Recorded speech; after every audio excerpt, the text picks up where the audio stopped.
farmers the best solution to check engine oil level. Travis and I have worked together in the past for about 6 years in the engine research and development field. So our customer are farmers, hardworking farmers. My family farms, so through the years I've got to experience some of their pains firsthand, helping them out. Getting up early, staying up late to beat a storm. Downtime is their worst enemy, and we think we have a device to lessen that threat. You see, farmers spend about 10 minutes checking the oil on their combine. When I asked my father-in-law why he did this, he said a quart of oil is a lot cheaper than a brand new engine.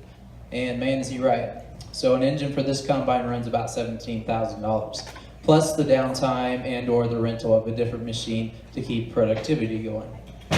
So to check oil in this combine, you have to slide out a platform, the ladder slides down, climb up the ladder, pull the dipstick, wipe it, throw it in. It's a pain in the butt, and quite frankly ridiculous since we're in 2017. And you do this every day. So our value, we figured out that we could save the farmer in the harvest time about 7 hours of giving him back that seat time. So with that time, if you do an average harvest time, that can give the farmer back about 60 acres worth of field work. Meet Dolly. She is a two-part solution. There's a sensor that mounts on the engine and an LCD screen that mounts in the cab. The screen tells the operator the level and also will do a warning to let the operator know that it's time to top off the engine. Dolly is basically the Fitbit for combines and tractors. These engines run a little bit higher load, so the oil consumption will lower the level in the engine. And if it gets too low, it could cause serious damage. In fact, if an engine is empty of oil, it takes just 6 seconds to destroy the engine. Not to mention the safety factor, what I like to call a dynamic disassembly, where the rod is thrown out the engine. So let me tell you about a mistake I made one time. I was driving a semi, and in the trailer hubs, there's oil. Right, so you can probably guess I forgot to check the oil every day, and the manufacturer didn't put oil. One day I looked back in my mirror, my tires had a nasty angle because the friction and heat sheared the bearing off the axle. That's just one little tidbit of why it's so important to check these things. So we have a bench model that's working, and we're working towards a minimal viable product that we can start getting the customers and start getting a customer feedback loop. We're just going to put the essentials in it. It'll be our version 2, and it'll help us decide, what features do we need to put in future versions. We know some of the features will be a mobile app, some cloud integration, consumption reports, and that. Since our sensor can read any liquid, we think it'd be great for fuel consumption reports to give a forecast of fuel costs for the next years to help farmers out with their budget. Farming is a pretty massive market. In fact, it's a $2.4 trillion market. In 2015, the 2.2 million farms in the United States exported $133 billion worth of produce around the world. In Illinois, which will be our first target market, has about 72,000 plus farms, each having 2 to 3 machines that our sensor could work on.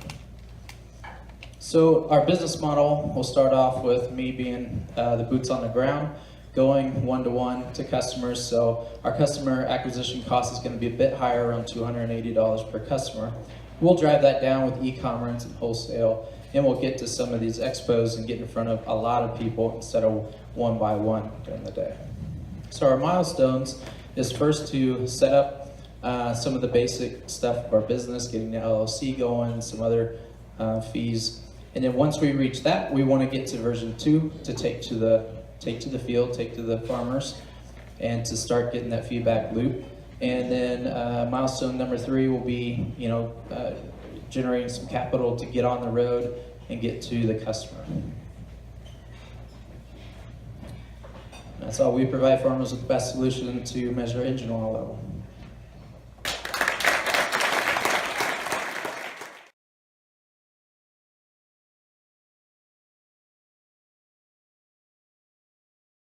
Cost of the unit, the sensor, and the LEDs or the LCD screen in the cab?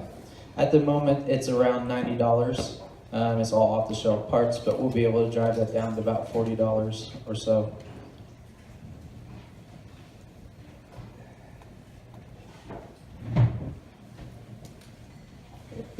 At what point are you going to be able to dramatically reduce your customer acquisition cost?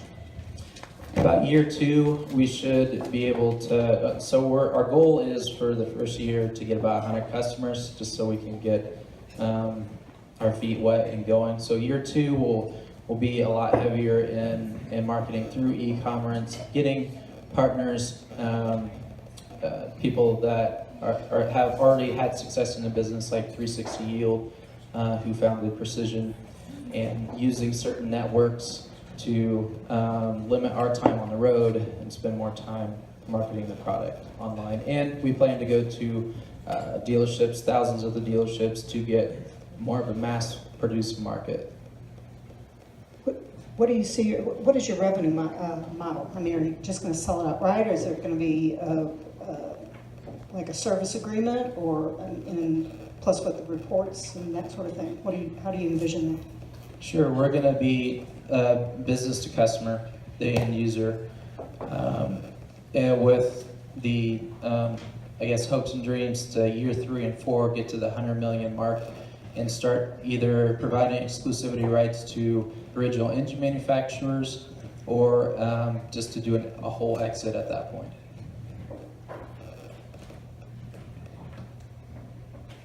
For the engine monitoring, I mean, I've talked to a farmer about this, and he indicates that there's also a very big value in monitoring hydraulic oil and transmission oil.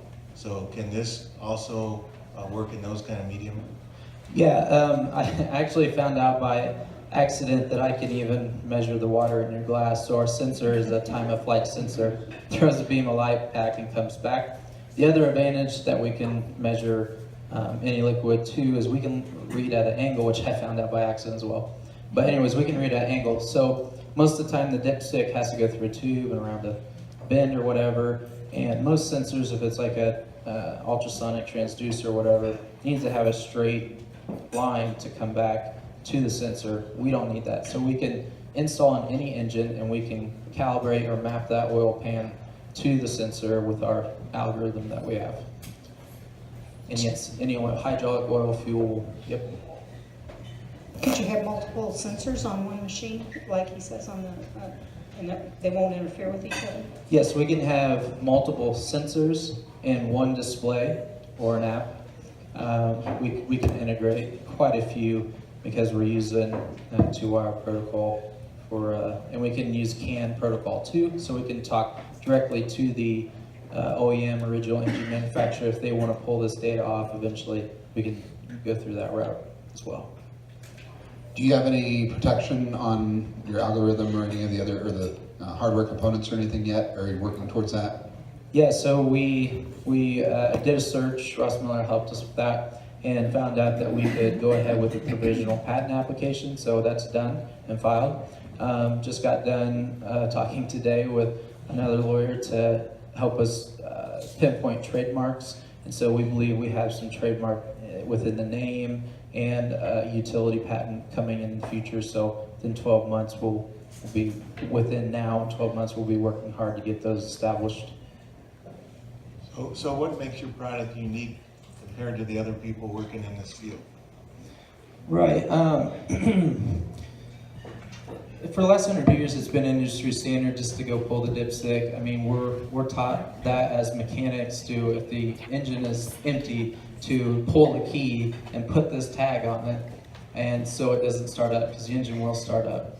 A lot of it has to do with the dynamics of the oil pan. So pressure transducers don't work great. They work great for low switches, but it's too late by that point. So we can warn them way ahead of time before we start seeing cavitation in the oil and the bearings start to give out.